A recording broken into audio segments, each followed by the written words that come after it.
देखो यार,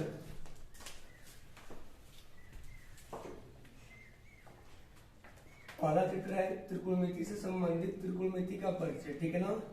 प्रश्नावली 8.1 है। सबसे पहले हम जानेंगे कि त्रिकोणमिति होता क्या है।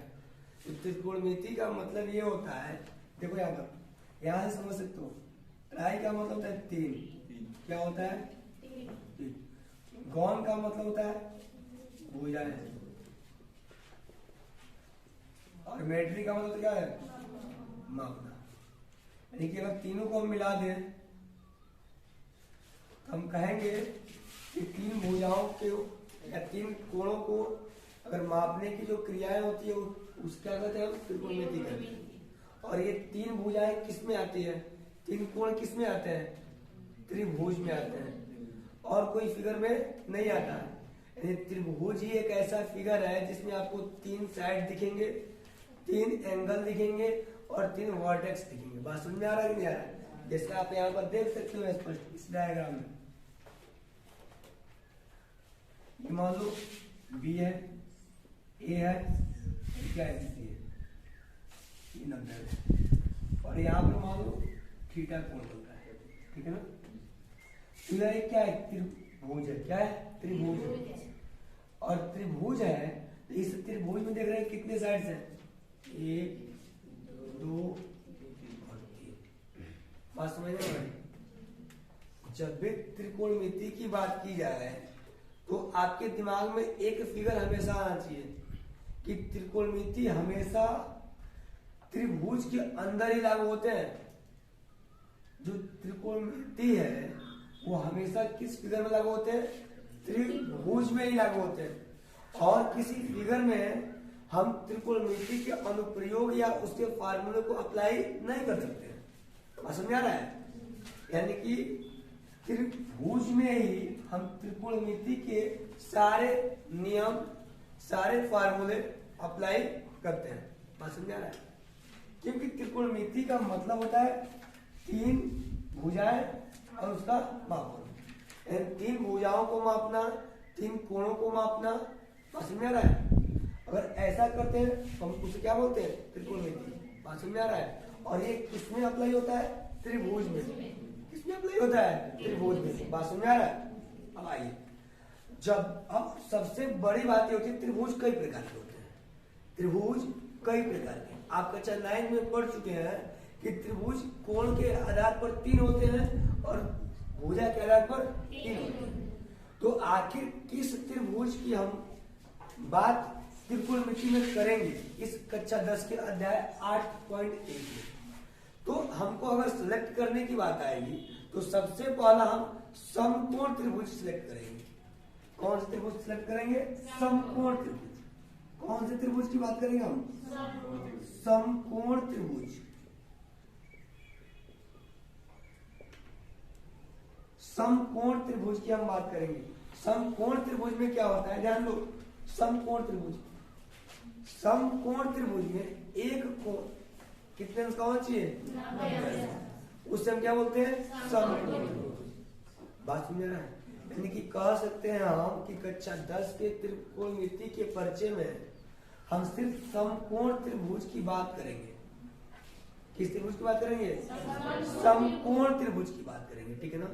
और जब भी समकोण त्रिभुज की बात आए तो आपके दिमाग में एक चीज हमेशा याद आनी चाहिए, वो क्या है, पाइथागोरस। कौन सी, पाइथागोरस।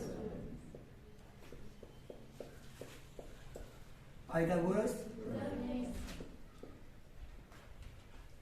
ठीक है। जब भी समकोण त्रिभुज की बात करो तो एक चीज अपने दिमाग में हमेशा याद करना कि क्या, पाइथागोरस प्रमेय। पाइथागोरस प्रमेय के बिना समकोण त्रिभुज या त्रिकोणमिति का अस्तित्व ही नहीं है। ऐसे हम कह सकते हैं कि पाइथागोरस प्रमेय के बिना हम त्रिकोणमिति का कल्पना नहीं कर सकते। बात समझा रहा है? और ऐसा क्यों हम बोल रहे हैं, आगे जब हम आगे के टॉपिक पे बात करेंगे तो आपको समझ में आ जाएगा, ठीक है ना, कि आखिर ये पाइथागोरस प्रमेय क्या होता है। और जब पाइथागोरस प्रमेय की बात करो तो आपके दिमाग में और तीन चीजें आनी चाहिए। क्या, लंब कण और आधार। लंब कण और अब ये लंब कण और आधार क्या होते हैं इसको जानना बहुत जरूरी है, क्योंकि जब तक हम इन चीज को नहीं, तीनों चीजों को नहीं समझेंगे तब तक हम समकोण त्रिभुज से संबंधित त्रिकोणमिति का परिचय नहीं कर सकते। ठीक है ना। हमने क्या कहा कि जब भी त्रिकोणमिति की बात किया जाए कुछ समझना वह एक त्रिभुज में अप्लाई होता है। ठीक है ना। और कक्षा 10 में किस त्रिभुज की बात करेंगे? समकोण त्रिभुज। और जब त्रिभुज की बात करो, समकोण त्रिभुज की बात करो तो हमें क्या सोचना चाहिए? पाइथागोरस। और जब पाइथागोरस पर में तुमको समझ में आए तो तीन चीजों को हमेशा याद रखना, लंब कण और आधार। अब ये लंब क्या होते हैं, कण क्या होते हैं और आधार क्या होते हैं इसको समझिए, इसको समझने का प्रयास करेंगे। ठीक है ना। यहाँ देखो जो कण होता है ना ये फिक्स होता है, जो कण होता है ये फिक्स होता है। कैसे फिक्स होता है देखो ध्यान से, 90 डिग्री के सामने वाले, 90 डिग्री के सामने वाले भुजा, सामने वाली भुजा कण कहलाती है।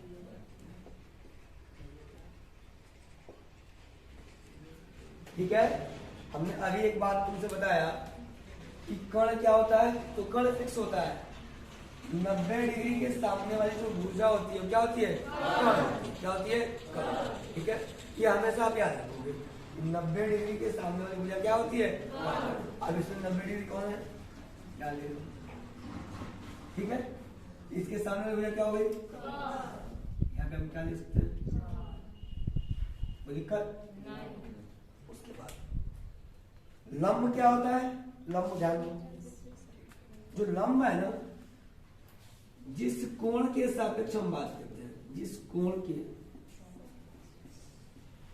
सापेक्ष बात किया जाता है,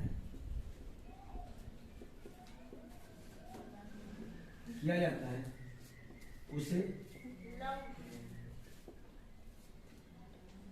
लंब कहते हैं। क्या कहते हैं? अब देखो हमें यहाँ पर जो समकोण त्रिभुज बनाए हुए हैं, देखो कोण ए के सापेक्ष बात किया जा रहा है। किसके सापेक्ष बात किया जा रहा है? कोण ए के सापेक्ष। जहां पर थीटा दिखे तुम्हें, अब कोई जरूरी नहीं है आप कि इस ए के सापेक्ष ही बात करोगे, आप सी के सापेक्ष ही बात कर सकते हो। बात समझ रहा है? लेकिन जिस कोण के सापेक्ष आप बात करोगे उसके ठीक जो सामने वाली भुजा होती है क्या होती है? लंब। क्या होती है? लंब। जिस कोण के सापेक्ष बात की जाती है उसे क्या बोलते हैं? लंब। अब एक चीज यहाँ पर और ऐड कर सकते हो, जिस कोण के सापेक्ष बात की जाती है उसके ठीक सामने वाली भुजा, उसके ठीक सामने वाली भुजा, सामने वाली क्या कहती है? ठीक है ना। ये क्या हो गया आपका? बात समझ रहे हो? और इन दोनों के अलावा जो भी बच रहा है क्या होता है? बात समझ में आ रहा है कि नहीं आ रहा? तो अगर दो चीज तुमको पता है तो तीसरी चीज तो ऐसे पता करो कि आधार कौन होता है। हाँ? 90 अंश के ठीक सामने वाली भुजा क्या होती है? और जिस कोण के सापेक्ष बात की जाती है उसके ठीक सामने वाली भुजा क्या होती है? और इन दोनों के अलावा जो बचता है क्या होता है? बात समझ में आ रहा है कि नहीं आ रहा है? अब हम बात करेंगे त्रिकोणमितीय अनुपात की। किसकी बात करेंगे? त्रिकोणमितीय अनुपात की। त्रिकोणमितीय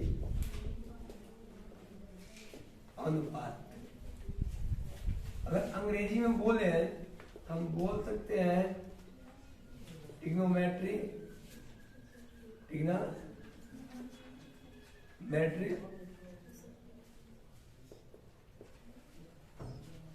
रेशियो। ठीक है ना। अब देखो आखिर अनुपात कितने हो सकते हैं इसके। ठीक है ना।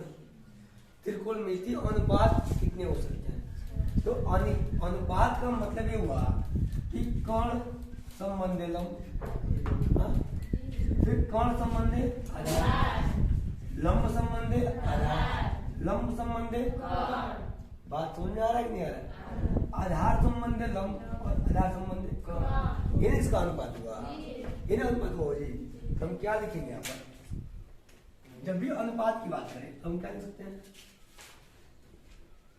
लंब अनुपात कर्ण। दूसरा क्या लिख सकते हैं हम? लंब संबंधी आधार। और तीसरा क्या हो सकता है? कर्ण संबंधी लंब। और चौथा क्या हो सकता है? कर्ण संबंधी आधार। पांचवा क्या हो सकता है? आधार संबंधी लंब। और छठवा क्या हो सकता है? आधार संबंधी कर्ण। बात समझ में आ रहा है कि नहीं आ रहा है? हाँ, देखो ये कैसे हुआ है। हमारे पास तीन साइड है, क्या? कर्ण, लंब और आधार। तो अनुपात का मतलब एक बार लंब का किसके साथ अनुपात होना चाहिए? कर्ण के साथ। और एक बार पुनः लंब का किसके साथ होना चाहिए? आधार। जिस प्रकार इस लंब भुजा से इस कर्ण और आधार भुजा में संबंध स्थापित किए हैं, ठीक उसी प्रकार इस भुजा का इस भुजा दोनों भुजाओं में संबंध स्थापित करेंगे और इस भुजा के साथ भी इन दोनों के साथ संबंध स्थापित करेंगे। वही हमने लिखा, लंब का एक बार कर्ण के साथ, लंब का एक बार आधार के साथ, फिर एक बार क्या? कर्ण का लंब के साथ और कर्ण का आधार के साथ, और एक बार आधार का लंब के साथ और एक बार आधार का कर्ण के साथ। बात समझ में आ रहा है कि नहीं आ रहा है? तो इसी को मैथमेटिशियन ने, अगर हम लंब संबंधी कर्ण कहें तो ज्यादा समय लग रहा है, बात समझ आ रहा है कि नहीं आ रहा है? तो उसको नाम रख दिए, ठीक है ना? उसका क्या करिए? उसका छोटा छोटा नाम रख दिए कि लंब संबंधी कर्ण को क्या कहते हैं, लंब संबंधी आधार को ये कहते हैं, कर्ण संबंधी लंब को ये कहा जाता है, कर्ण संबंधी आधार को ये कहा जाता है, और आधार संबंधी लंब को ये कहा जाता है, और आधार संबंधी कर्ण को ये कहा जाता है। बात समझ में आ रहा है? और देखो, इन सारी चीजों को रटने के लिए, रटने में मत जाओ, ये रटने के लिए तो हम एक ट्रिक बता देंगे जो तुमको हमेशा ये याद हो जाएगा, कभी भूल नहीं पाओगे। और हम वो क्या होता है, थोड़ा सा हिंट कर दिया, देखो LAL अपन KKA, ठीक है ना? ये ऐसे चलता है, बात समझ आ रहा है? जो पहले होता है वो क्या होता है? क्या होता है? लंब बटा कर्ण। हम लोग हिंदी मीडियम वाले हैं, तो L का मतलब लंब, L का मतलब क्या होता है? या L हो गया। A का मतलब क्या होता है? आधार। और K का मतलब क्या होता है? ठीक है, देखो जो पहले दिया L/K, तो L/K, तो इसका नाम वैज्ञानिकों ने क्या दिया, गणितज्ञों ने क्या दिया? साइन। क्या नाम दिया? ठीक है। दूसरा क्या है? A/K, A का मतलब आधार और K का मतलब क्या होता है? आधार बटा कर्ण। तो आधार बटा कर्ण कहाँ है? ये देखो, आधार बटा कर्ण यहाँ पे। तो आधार बटा कर्ण को उसने क्या रख दिया? कॉस। क्या रख दिया? तीसरा क्या है? L/A, लंब बटा आधार। तो L कहाँ है? आधार क्या है? तो लंब बटा आधार, लंब बटा आधार को क्या नाम रखा? L। क्या नाम रखा वो सब? L। ठीक है, यहाँ पे आ जाओ, कौन बटा L/A। अब यहाँ से उल्टा करेंगे, L/A, तो L/A को हम लोग क्या बोलते हैं? आधार बटा लंब। तो आधार बटा लंब, आधार बटा लंब, आधार बटा लंब। तो आधार बटा लंब कहाँ है? ये, इसको क्या बोलते हैं हम? कॉर्ड। क्या बोल देते हैं? कॉर्ड। क्या बोलते हैं? कॉर्ड। फिर उसके बाद आओगे तो k/a, तो कर्ण बटा आधार, और जहां कर्ण संबंधी आधार होगा उसको उन्होंने क्या नाम दिया? सेक। कर्ण बटा आधार क्या रख दिया? ठीक है। उसके बाद अगर हम आएंगे तो k/l, कर्ण बटा, और इसको उसमें क्या नाम रख दिया?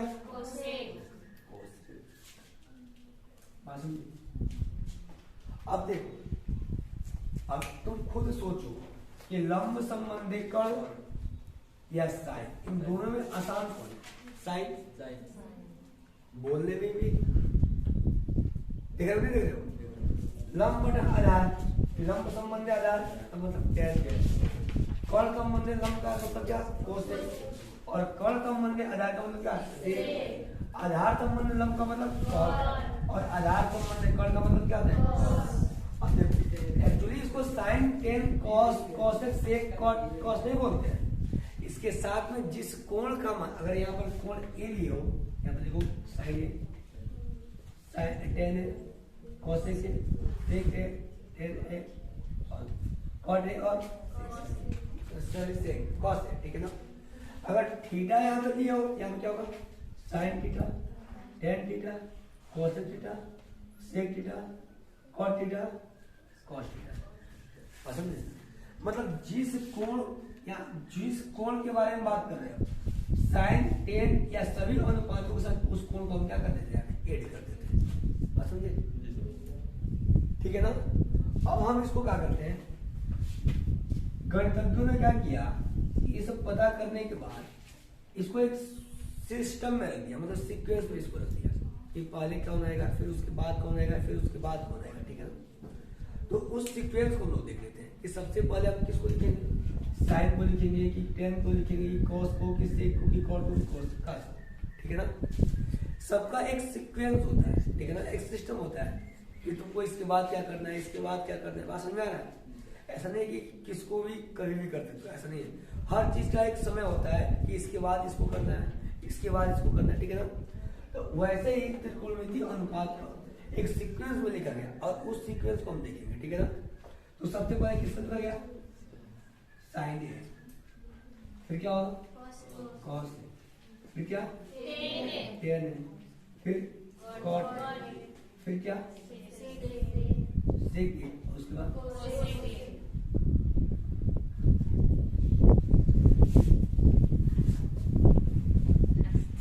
ये त्रिकोणमितीय अनुपात के सीक्वेंस है।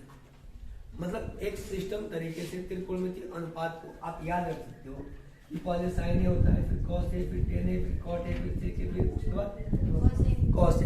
बात समझ में आया? अब इसके मान को यहाँ पर जब सिस्टम में रख दीजिए, सिस्टम से लिख दीजिए, इसके मान को भी सिस्टम से लिख दो, सीक्वेंस है। तो साइन ए बराबर क्या लिखे हो? लंब संबंधी कर्ण, यानी कि L/K। कोई दिक्कत? इसको क्या लिख सकते हो आप लोग? कॉस, कॉस का क्या लिखते होते हैं? देखो आधार बटा, आधार को ए से और कर्ण को ए से। टेन को क्या लिखा था आपने? लंब बटा आधार, तो L/, लंब बटा आधार L/A, L/A। फिर कॉट ए, तो कॉट ए देखो यहाँ पर कॉट ए का अनुपात क्या है? आधार बटा, तो आधार बटा, कोई दिक्कत? फिर आपने देखा इसका सेक ए का, तो सेक ए का है क्या? सेक ए का अनुपात क्या है? कॉन बटा आधार, तो कौन संबंध है? आधार, ये और भाई ए, कोई दिक्कत है? फिर कोसेक, तो कोसेक ए का अनुपात क्या है? कौन संबंध है? तो कौन की भाई? बात समझ में आया कि नहीं? इसको आप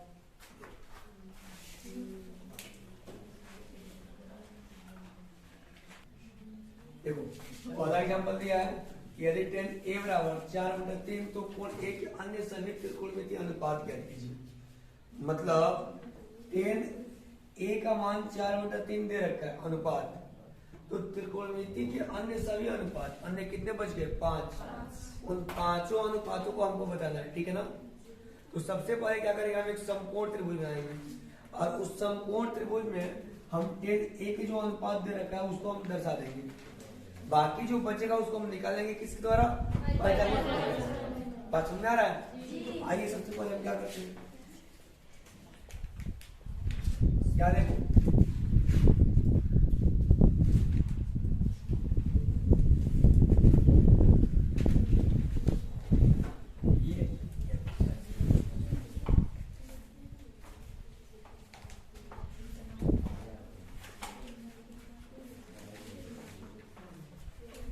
एक बात हमेशा याद रखना, कभी भी यहाँ पर जिस कोण की बात की जाए उसको यहाँ पर मत रखना, बस समझ आ रहा है। इधर रख सकते हो उसको, इधर रख सकते हो, लेकिन यहाँ पर उसको मत रखना। जिस कोण की बात की जाए उसको 90 डिग्री पर नहीं रखा है, ठीक है ना। बाकी जो शेष दो कोण है वो उधर कहीं भी रख सकते हो, ठीक है। यह इस कोण के साथ कुछ बात होती है, ठीक है ना। क्या देखो लिखेंगे, सबसे पहले दिया है, दिया क्या है, टेन ए बराबर 4/3 इनने रखा है, और हमसे पूछ क्या रहा है, sign A cos A, ten को दे दिया है, कॉट ए सेक ए और कोसेक ए, इन पांचों अनुपातों का मान हमसे पूछ रहा है और एक अनुपात का मान हमको दे रहा है 4/3। आप जानते हो कि टेन ए का अनुपात क्या होता है, L/A। इस त्रिकोणमिति के सभी अनुपातों का मान पता करने के लिए आप इस चीज को हमेशा याद रखोगे, LAL बटा के लाल बटा कक्का, ठीक है ना। जो पहले होता है वो साइन होता है, जो दूसरे नंबर पर क्या होता है, और उसके बाद क्या होता है, ये ऐसे चलता है, फिर ये नीचे से ऐसे उल्टा आता है। तो 10 का उल्टा क्या होता है, और कॉस का उल्टा क्या होता है, और साइन का उल्टा क्या होता है, ये होती है। अब इसको हमेशा याद रखोगे, ठीक है ना। तो अब देखो ये 10 ए का अनुपात क्या होता है, L/A होता है कि नहीं होता है। अब इसमें पता करो कि L कौन है, A कौन है, ठीक है। तो 90 अंश के ठीक सामने वाली भुजा क्या होती है, ये क्या हो गया आपका, कोई दिक्कत नहीं। जिस कोण के सापेक्ष बात किया था वो क्या होता है, हम किस कोण के सापेक्ष बात कर रहे हैं, कोण ए के। इन दोनों के अलावा जो बचता है क्या होता है, कोई दिक्कत। अब देखिए L/A लंब क्या है, 4, कोई दिक्कत है।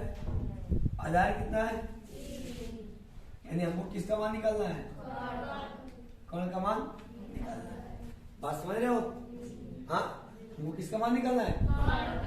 तो जब भी समकोण त्रिभुज में दो भुजाओं का माप दे रखा हो, तीसरी भुजा निकालना हो तो किसका प्रयोग करते हैं हम, क्या लिखेंगे हम, पाइथागोरस पढ़ने से क्या लिखेंगे, पाइथागोरस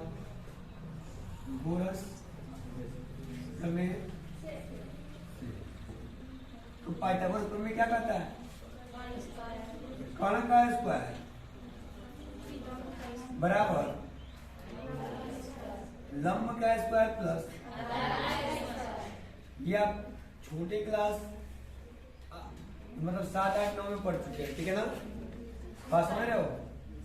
अब देखो कर्ण का दिया है AC, कर्ण AC का स्क्वायर करो, लंब क्या दिया है BC का स्क्वायर, आधार क्या दिया है AB या BA का स्क्वायर, दिक्कत। अब देखो AC का मान कितना दिया है, निकालना है। BC का मान कितना दिया है, 4, और BA का मान कितना दिया है, 3। या AC इज इक्वल टू √4 का स्क्वायर प्लस 3 का, तो AC इज इक्वल टू 4 का स्क्वायर 16, 3 का स्क्वायर 9, 16 में जोड़ो कितना होगा 25, और 25 का वर्ग कितना हो जाएगा 25 का स्क्वायर कितना होगा 5। कोई दिक्कत? तो AC का मान कितना आ गया 5। यहाँ क्या लिख देंगे 5। कोई दिक्कत है? अब हम शेष अनुपातों का मान तो आसानी से लिख सकते हैं जी। हाँ, इसे यहाँ पर हम क्या लिखेंगे, अब sin A cos A cot A sec A और cosec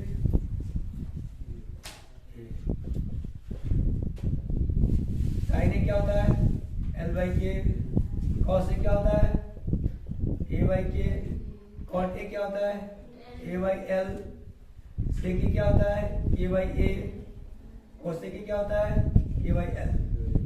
दिक्कत? इसको आप पूरा रट लो क्योंकि बहुत ही काम की चीज है ये। आगे देखो L का मान कितना दिया है 4, E का मान कितना दिया है A का मान कितना दिया है 3, K का मान कितना दिया है इसका उत्तर। A का मान कितना दिया है 3, A का मान कितना दिया है, L का मान कितना है, K का मान कितना है 5, A का मान कितना है 3, K का मान कितना है 5, L का मान कितना है 4। यानी कि यदि tan A बराबर 4/3 हो तो त्रिकोणमिति के अन्य सभी जो अनुपात हैं उनके मान क्या होंगे। sin A का अनुपात कितना होगा 4/5, cos A का अनुपात कितना होगा 3/5, cot A का मान कितना होगा 3/4, sec A का मान कितना होगा 5/3 और cosec A का मान कितना होगा 5/4। बात समझ रहे हो? ये एग्जांपल नंबर आपका फर्स्ट है, इसको नोट कीजिए।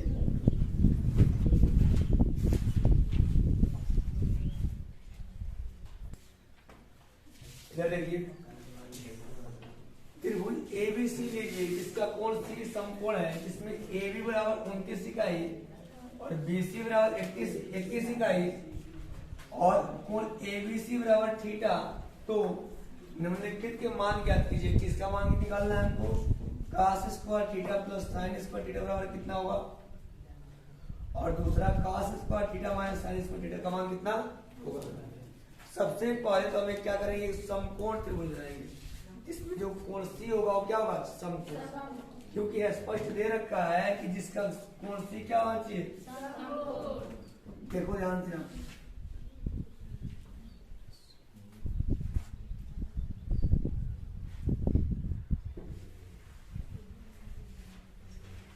ये C समकोण हो गया, ये B हो गया और ये A हो गया।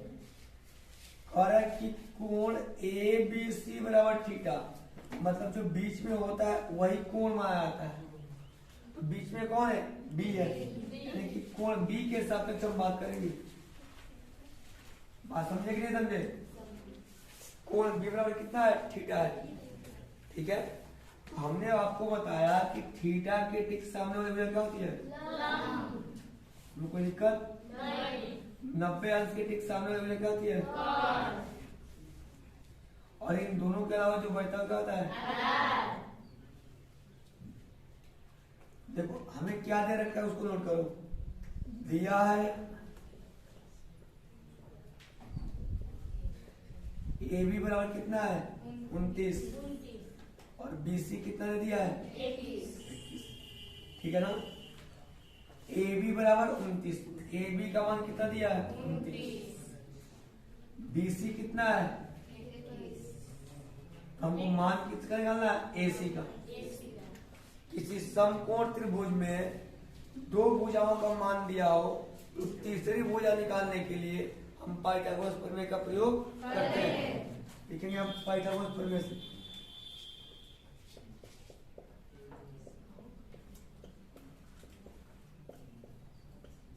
पाइथागोरस प्रमेय से, पाइथागोरस प्रमेय ने क्या कहा था, उसने कहा एक समकोण त्रिभुज का कर्ण बाकी शेष उस त्रिभुज में उपस्थित दो भुजाओं के वर्ग के योग के बराबर होता है। ठीक है, हम क्या लिखेंगे यहाँ पर कि AC का स्क्वायर, कौन है ना AC बराबर, सॉरी कौन क्या है AB है, AB का स्क्वायर बराबर ये AC का स्क्वायर प्लस BC का स्क्वायर। कोई दिक्कत इसमें? अब देखो इधर के इधर देखो, तो AB का मान कितना दिया है 29, कोई दिक्कत? AC का मान कितना दे रखा है और BC का मान कितना दिया है? कोई दिक्कत है आपको? कोई दिक्कत है? अब देखो ध्यान से, अब इसको इधर लेके आते हैं तो 29 का स्क्वायर, ये प्लस का इधर क्या होगा माइनस 21 का स्क्वायर बराबर AC का स्क्वायर, या स्क्वायर इधर इधर आए क्या होगा रूट, तो AC इज इक्वल टू 29 का स्क्वायर माइनस 21 का स्क्वायर ऑन रूट। बात समझ में आ रहा है नहीं आ रहा है? आगे देखिए ध्यान से, आप एक आइडेंटिटी पढ़ चुके हो A square minus B square, एक ब्रैकेट में A माइनस B और दूसरे में A प्लस B। इसी आइडेंटिटी का पालन करेंगे हम इसमें, ठीक है ना? यानी AC is equal to under root A square minus B square, एक ब्रैकेट में A माइनस B, एक क्या है 29 माइनस 21 और दूसरे में 29 प्लस 21। कोई दिक्कत है किसी को? तो AC बराबर अनरूट 29 में से अगर 21 घटाओ कितना बचेगा 8, ब्रैकेट को ब्रेक करोगे तो गुणा आएगा, 29 में अगर 21 जोड़ो कितना होगा 50, कितना आएगा 9 1 10 2 4 1 5, AC बराबर कितना 8 बचे 40, यानी कि अनरूट 400, तो AC का मान कितना आएगा 20, AC का मान कितना गया, जहां AC वहां पे क्या लिख दोगे 20। अब हमसे पूछ क्या रहा था, ये देखो cos square theta plus sine square theta का मान कितना होगा, और दूसरी बात ये कर रहा था कि cos square theta minus sine square theta का मान कितना होगा।